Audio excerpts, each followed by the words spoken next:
Welcome to the Busy Fit World podcast. I am your host, Wendy Lafayette. Thank you so much for being here. I am excited to introduce my next special guest, Dr. Brooke Scheller, your nutrition-based sobriety doctor. She is the founder of Functional Sobriety and author of her newly released book, How to Eat to Change How You Drink. Dr. Brooke, it is so good to finally see you here. Thank you so much for coming onto the show. Yeah, thank you so much for having me, Wendy. I've enjoyed our conversation so far, and I'm looking forward to chatting today. And you are looking very well rested, I must say. That skin is glowing. So thank you. And you as well. And I will say that honestly, when I quit drinking alcohol, one of the first compliments I would get is about my skin. Oh, your skin looks so great. Now it's like, that's the new alcohol. well, and I noticed that it's funny that you say that on Instagram or social media, whenever I see a before and after when they were drinking, and then honestly, regardless of how long they've been sober, but that's the first thing I notice as well. And it's free. All you did was you stopped drinking and their skin it's like a miracle.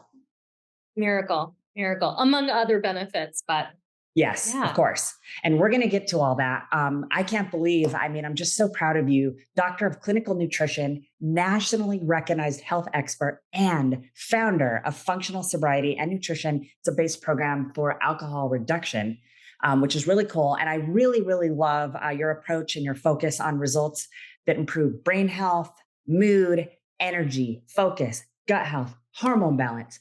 So when I heard you on another podcast recently at work, I was like, I think I just met who could become my new best friend, because I'm a certified nutritionist, and your whole thing is about sobriety. And so that's when I looked you up on Instagram upon hearing you on the podcast. So this just goes to show how important it is and just what it can do when you start to share your show.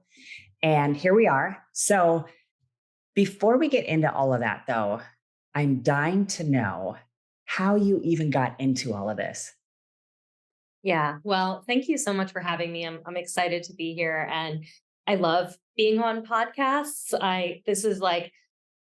I'm such a free talker, and I love kind of just going into these conversations and just seeing how they go and how they flow. And your audience best and can help guide that conversation. And I'm here merely to support and help inspire people along the way. So thanks again for having me. And so I'm a doctor of clinical nutrition. I have bachelor's, a master's, and a doctorate degree in nutrition. And hell yeah.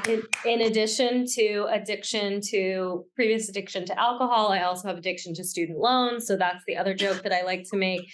That, but for a long time, I look at that and I look at my schooling, and I started drinking at a really young age, 13 years old. We were taking Kettle One vodka for my friend's parents. And, I was a high-end drinker all the way back when at the ripe age of 13. And, that behavior carried along all throughout my teenage years and 20s and early 30s. And, I was a heavy drinker for a long time, but school kept me kind of like in check. Like I felt like if I stayed in school, maybe it was all of like the DARE mottos that they were like, don't do drugs, stay in school.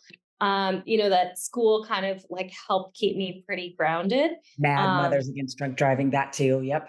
Yeah. And, so I stayed in school, but I was drinking alongside, and it was, something I speak even today, when I decided to get sober in June of 2021, I really felt, and up until I got sober and started speaking really openly about my experience with alcohol use, also being a doctor of clinical nutrition, like I felt like I was living a double life for a really long time. And it's interesting because alcohol is technically a macronutrient, right? It's metabolized in our body like food or other beverages are. So it is a nutrition topic. And, this just all goes to show that you can know a lot of things and know about how things can impact your body and still not be able to necessarily have the control that we want to have over these things. And, I didn't speak about it for so long. And when I started, it was a few months into my sobriety journey that I started to kind of remove, or I started to shed off some of that shame and starting to talk about my story, because as I got more into the world of sober curious, and if you're listening, you don't have to be sober, you don't have to be sober curious, you don't have to be defined in any one way, but maybe you're listening and you've been hearing more about people cutting back drinking, or the benefits of doing so, and maybe you have this kind of little tug to explore that. And that's what we can really talk about today is the benefits of going alcohol free or taking breaks from alcohol, and really also what happens to our body when we drink long term, how it affects our mood, how it affects our gut, our hormones, our brain health, and all these different areas of the body. Because unfortunately, we've been told for so long that alcohol is like a health food, right? Or it's something that we can have as a healthy, quote unquote, lifestyle. And that's now kind of being put to the test a bit. Especially wine. As a nutrition coach myself, that is something that I get very often is people will come back and they'll go, well, but what about all the antioxidants in wine? And then they start justifying, what about one glass a night? What about two glasses a night? Every single night, 7 nights a week. So Mhm. I'm really glad that you brought that up and that we're going to dive into that. So Yeah, and it's a great kind of question there, because a lot of people will say, oh well, I thought that I needed to drink wine for my antioxidants, or I thought I was doing something beneficial for my health by doing so. And that's kind of part of, how the media can really play into these things a lot. I actually remember it must have been the early 2000s or so when these studies came out, and a lot of them were around the Mediterranean diet, and these kinds of diets that are low in processed foods and high in veggies and olive oils and fish and all these other healthy foods. When we think of it in that context, a glass of wine next to that is not necessarily as problematic as we think of what the American diet is, which is fried food, processed food, beer, chicken wings, all these. It's not necessarily this kind of healthy context that we're always having it in. But the research has actually shifted a lot, and even just in the last 2 to 3 years, to show now that we're disproving that some of those benefits that we thought or that we kind of hyped up um, are now really, that was maybe not the right recommendation that we should have made. And I was just sharing on a podcast interview that I did about the Canadian alcohol guidelines that were released in 2022 that actually go against the daily one glass for women to two drinks a day or less for men, and is saying that really anything over 2 drinks a week is starting to increase risk of health concerns. So, it's really more now about looking at the fact that sure, maybe there are some minor benefits for some people in very low amounts of having alcohol, but it's actually better for us if we don't have any alcohol at all. I'm really glad that you just brought up that study because that is another commonality that I hear is people will say in their justification, but it's always a but.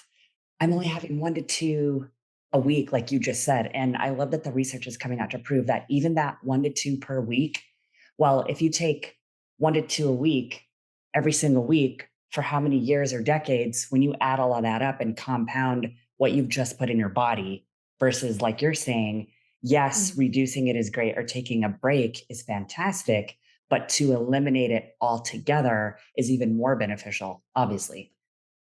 Yeah, and it's such a difficult topic because it's, especially, and you probably know this from working in wellness, Wendy, like I know from working with clients for 10 plus years that most people will be willing to take any supplement, do any crazy diet, try any newfangled device.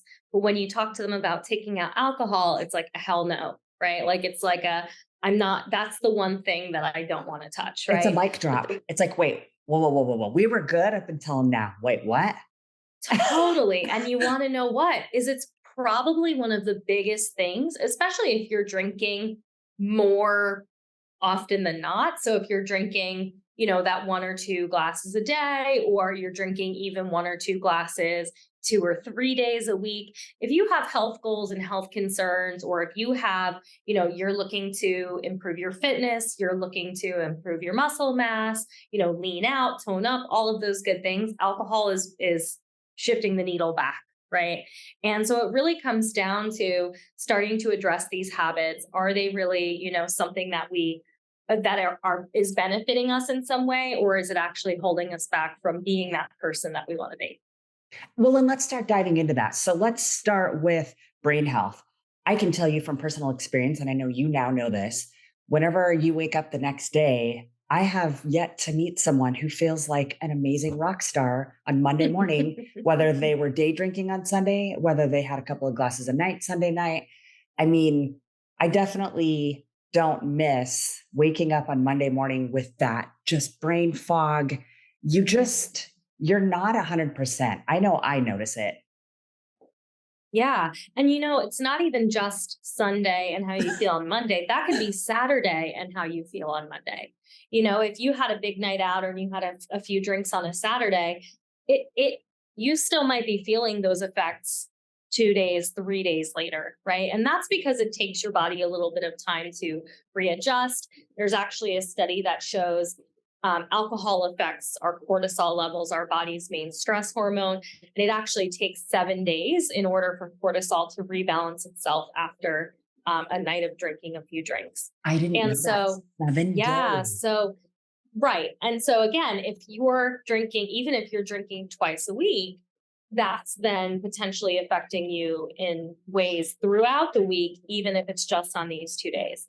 And, everybody's different. So, again, I don't want to like push everyone off. They're like listening to this and they are drinkers and they're like, okay, Wendy, you're not getting me with this episode. I don't. But really, it's about, when we talk about brain health, yes, mental clarity, yes, focus, also trying to shy away from, things that can affect us in the future, like dementia, Alzheimer's, memory loss, all those types of Exactly. things. But brain health also includes our mood, right? So that's, having a positive mood, that's warding off anxiety, depression.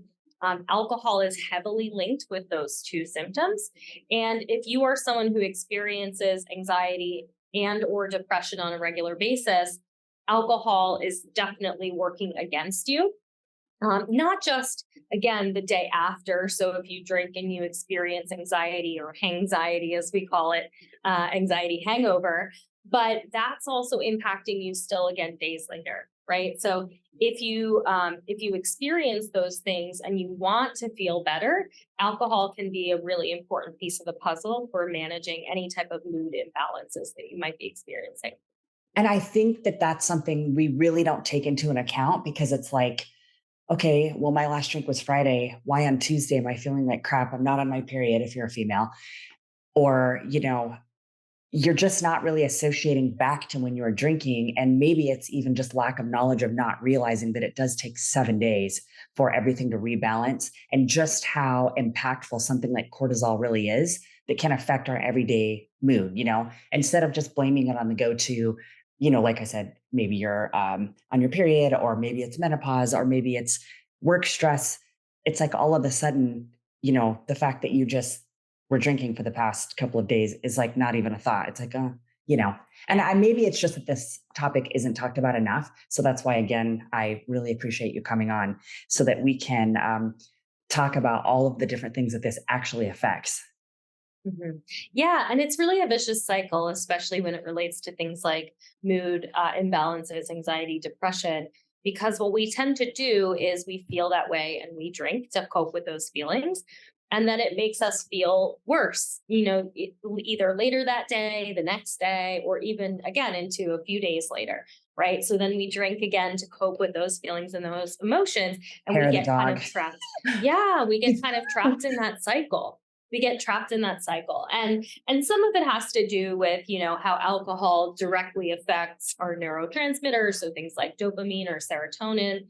But also one of the important things that I speak about with the work that I do, and the program, my program called functional sobriety, is about how we take into consideration nutrients, different types of vitamins and minerals that all play an important role in those types of cycles and biochemical kind of pieces of the body as well. So, for example, when we drink, we're regularly, we deplete out many of our B vitamins, our vitamin C, our vitamin D, magnesium, iron, zinc. And all of these things are actually critical for our body's natural production of things like serotonin and dopamine. Right. And so, again, we're kind of getting stuck in this cycle where we are feeling that way, depleting out those nutrients, continuing to feel that way. So, this is where nutrition and the programs I've created, and also my book that is now available for pre order, gets into really the details of how we can start to utilize nutrition to support not only cutting back or changing our relationship with alcohol, but also how to heal our body from the damage that we may have done from that long term use. Which is the other majorly important factor. So I'm really glad that you brought that up. And one of the things that I was actually going to ask you this question later, but I feel like this is a good segue for it, is someone was sharing that they've now been sober for approximately 3 years, and they were expecting that by now their sugar cravings would have dissipated. And in fact, they have not. And so maybe you could talk just as an example on why that might be the case while this person has eliminated alcohol completely. Why would they still be having a craving up to 3 years later? Yeah, and I'm smirking as you're saying this because this is such a common thing. I experienced this myself, but I also, with a lot of the clients that I work with, we get through those early stages of alcohol elimination. The cravings for alcohol go away, and we're starting to have rebalancing in a lot of the other areas of our body. Usually I share with people, we start to have more balancing in things like hormones and metabolism and all of that in between, I would say 2 to 6 months post alcohol use. Most people have recovery in a lot of these other systems of the body, Now, can but I sugar stop cravings, you for yes. just really quick before Mhm. you go into sugar cravings? I'm just curious, how do you measure at the point at which things have been rebalanced? Is that through a blood test? Is it through energy and sleep? I mean, what kind of questions would you ask to determine, okay, I think it's been enough time now. I think you're rebalanced. I'm just curious on that. Yeah, so it's dependent on, what the person is doing. So if a client is working with me one on one and we've done lab testing, then we can, yes, look at nutrient levels. We can look at, we're oftentimes looking at hormone testing, neurotransmitter testing, stool testing, so looking at the Okay. gut and the microbiome. And some of it is that, but a lot of it is, because I don't work with everyone one on one, but I do give a lot of information out on socials, and I have online programs and things like that. And a lot of it is just how you're feeling, right? Like, most people will say, when they first take out alcohol, especially if they have maybe a more heavy history of drinking, within a month or so, they're starting to feel a little bit of improvement of energy. They're feeling maybe a little bit of improvement, but maybe it's 2 or 3 months or 4 months down the line before they start noticing that they're able to lose weight. They're able to kind of support their mood better. And sometimes for people that are struggling with feeling the improvement, that just tells me that there's something else that we're not addressing, whether that is improving nutrition, through supplementation, or even just bringing in more fruits, more veggies, more fiber, supporting these different organ systems that may have been affected. Um, and, I think for most people, and if you're listening and you've gone through this process, it's really just assessing. I have people comment all the time on Instagram posts and saying, like, I hoped I would feel better, and it's been 2 months and I don't. And there's two things there for me. One is that it hasn't been enough time. And two is that there's something more you can be doing. And that's where nutrition can really play a role. Okay. Thank you for Yep. clarifying that. And I'm really glad Yeah. that you do that. Okay. So then on the sugar cravings for someone who, if it's a year, if it's two, whatever, why Yeah. do those damn things never go away? Yeah. Well, that's telling me that your body is still affected by some of the processes that have been um, m- changed by alcohol use. So, some of the things that happen when we use alcohol on a regular basis, one is that we have changes in our blood sugar and our ability to regulate or manage our blood sugar levels or blood sugar hormones. And so, some of that can be contributing to experiencing hypoglycemia or going into these moments of low blood sugar, where when we have this kind of low blood sugar state, we have more cravings for sugar and carbohydrates, excuse me, because that gives us that kind of quick energy boost that we need or that we're looking for.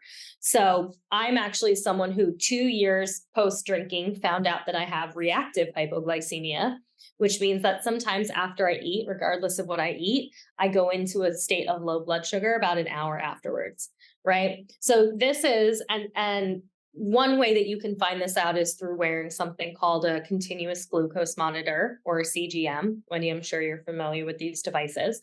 But looking at blood sugar can tell us a lot about sugar cravings and why they're happening, how they're, how they're really manifesting, what's going on kind of internally in the body.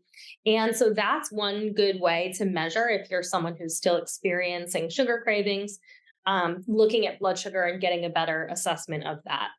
Another thing is that alcohol plays a really detrimental role in changing the microbiome, the gut microbiome.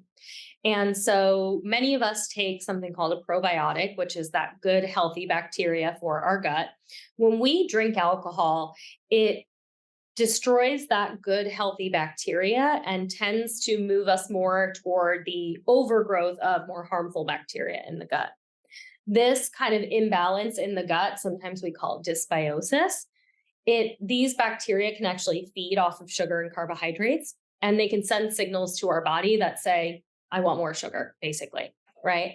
And so if we have kind of caused that dysbiosis to happen through alcohol use or other, even just high carb, high sugar intake can contribute to that. That can also be causing some of those cravings to happen later on.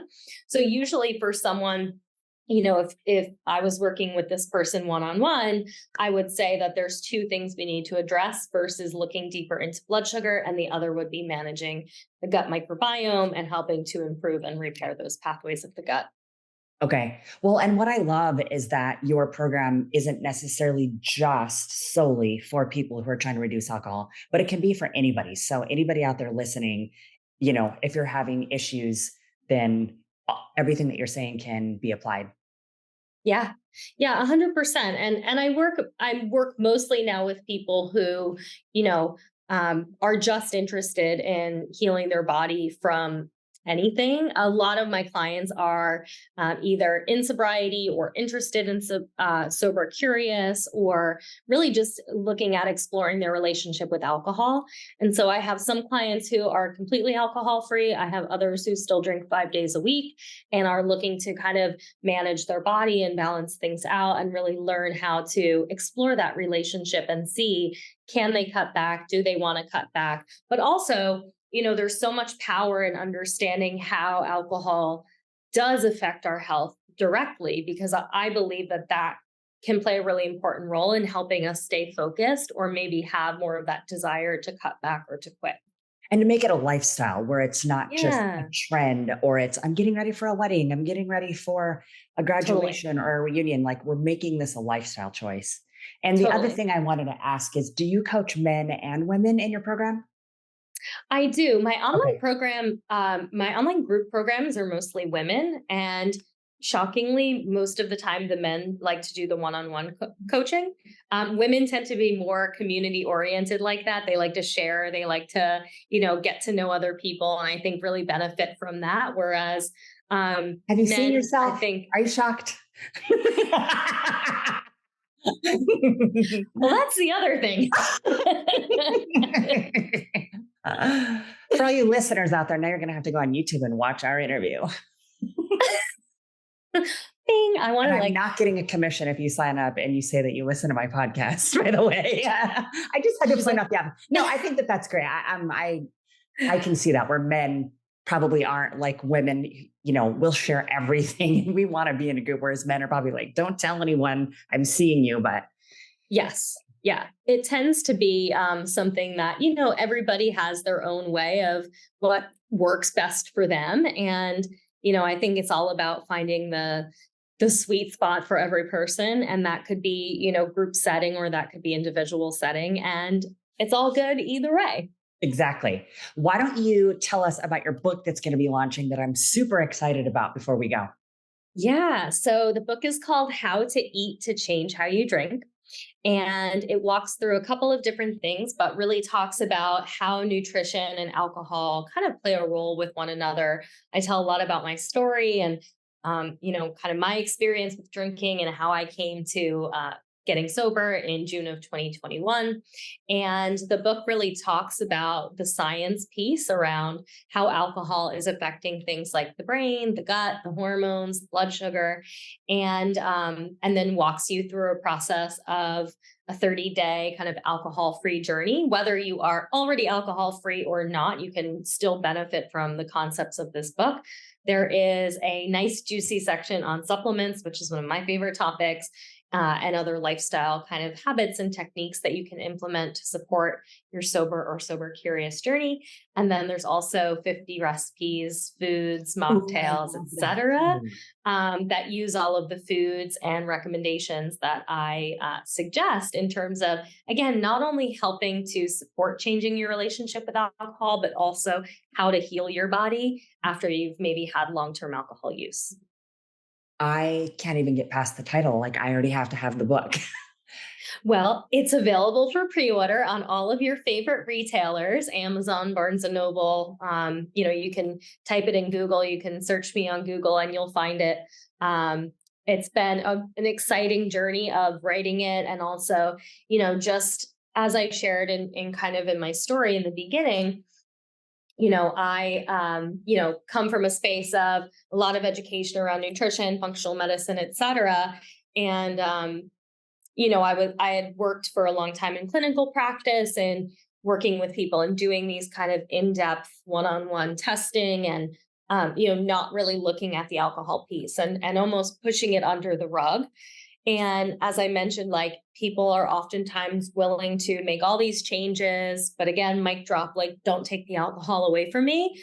But the biggest thing that I've found in my own experience and even in, through the research is this is really one of the pieces that can have such an impact on our health. One of the biggest things that, especially if you're drinking, I would say 2, 3 or more days per week.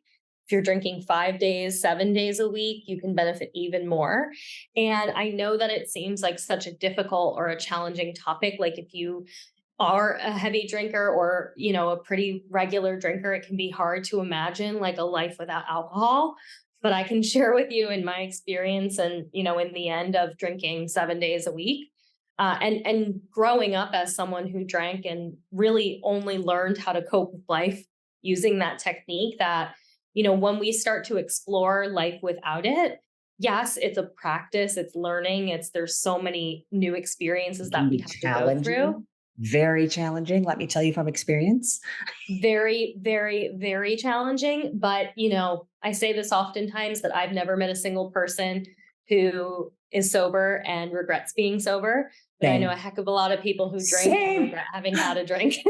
I've never met anybody. They're like every person that I've ever met. And by now, a year and a half later, I've met a ton Mhm. of people. And they always say it is one of the most important and best decisions I've ever made. And the stories that they tell, and I just wanted to tell you too, like, congratulations, and I'm so proud of you.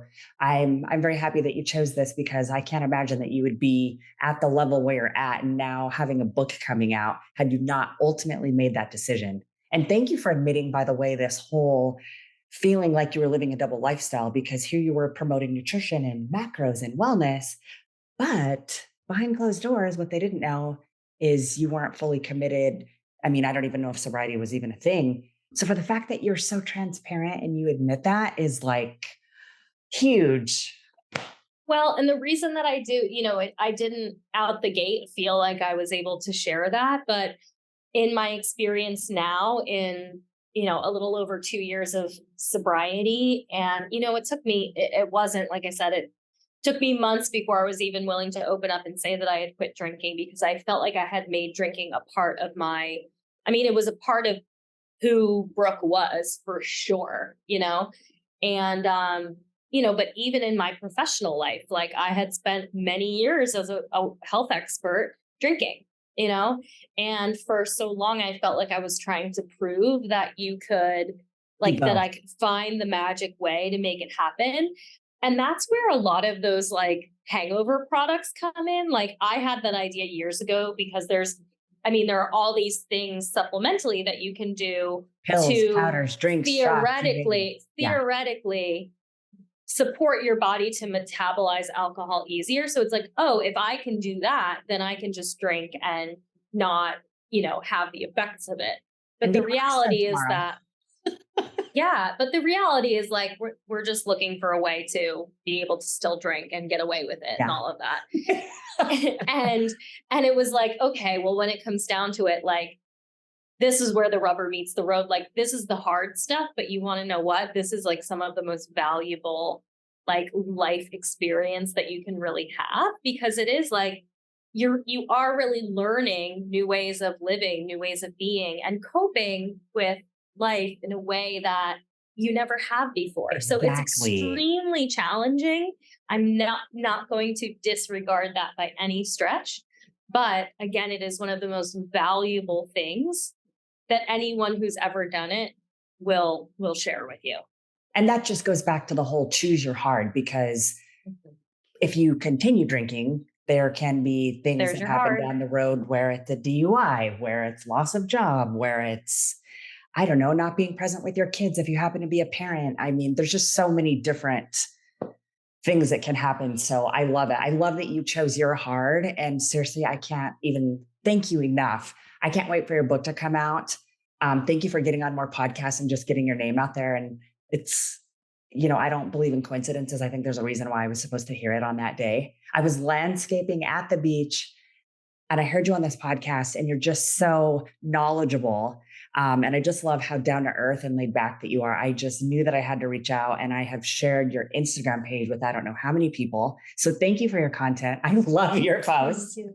Thank And you. I have a feeling that we could talk all day. So I'd love to have you back on the show again sometime I would soon. love to be. Yeah, Um, yeah. I would love to come back, especially maybe closer to when the book is yes, we on might have to do that. shelves. Yes, Yeah, absolutely. and I can't wait. maybe in time for January of 2024 would be a great time. Yes, this is such perfect timing. Dr. Brooke, thank you again so much for coming onto the show. I really appreciate it. And I wish you all the best in your book pre-sale. Thanks, Wendy. Thanks for having me. Yes. I hope you loved this interview as much as I did. I'll link everything for Brooke's program and book in the show notes. And as always, I would love for you to subscribe to my show and let me know what you thought of this episode. If you would like more information about working with me one-on-one for macro-specific coaching, please email me at busyfitworld@gmail.com.